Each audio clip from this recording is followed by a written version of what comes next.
نکما بندر۔ گنگناتے ہوئے بھورا بندر ٹوکری میں پھل لیے گھر کی طرف واپس جا رہا تھا کہ راستے میں اسے نکما بندر مل گیا۔ واہ بھئی واہ، اچھی اچھی خوشبو والے تازہ تازہ پھل جمع کیے ہوئے ہیں آپ نے، یہ تو باہر سے ہی اتنے اچھے معلوم ہو رہے ہیں، اندر سے ان کا ذائقہ کیسا ہوگا؟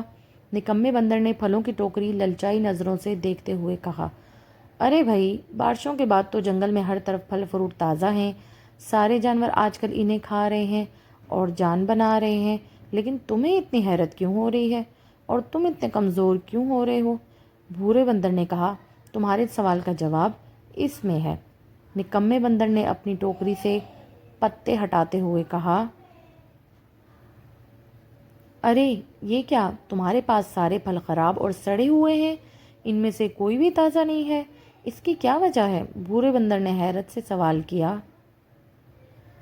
نکمے بندر نے جواب دیتے ہوئے کہا، دراصل میں نے درختوں پر چڑھنا چھوڑ دیا ہے، اوپر چڑھ کر میں خود کو تکلیف میں نہیں ڈالتا۔ پھر تم یہ سب کہاں سے جمع کرتے ہو؟ بھورے بندر نے پوچھا۔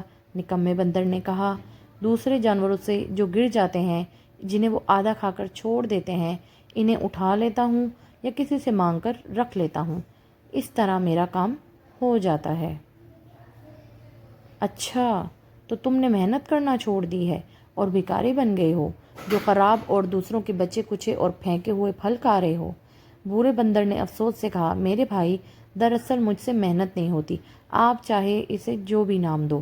نکمے بندر نے کاہلی بتانے کے بعد پھل مانگتے ہوئے کہا، آپ کی ٹوکری تازہ پھلوں سے بھری ہوئی ہے، مجھے کچھ تازہ پھل دے جاؤ تاکہ آج میں ان کو کھا سکوں، یہ مجھ پر آپ کا بڑا احسان ہوگا۔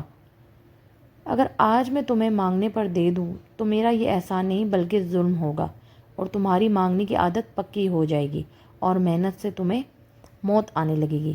تمہیں چاہے محنت کرو اور دوسروں سے مانگنا چھوڑ دو۔ یہ کہتے ہوئے بھورے بندر نے اپنی ٹوکری اٹھائی اور بغیر کچھ دیے وہاں سے چلا گیا۔ پیارے بچوں، دوسروں سے مانگنے اور سوال کرنے کی عادت بری ہے، اس کی وجہ سے انسان سست اور کامچور بن جاتا ہے۔ ہمیں چاہیے کہ بھورے بندر کی طرح ایسے لوگوں کی بات نہ مان کر مانگنے کی بری عادت سے جان چھڑانے میں ان کی مدد کریں۔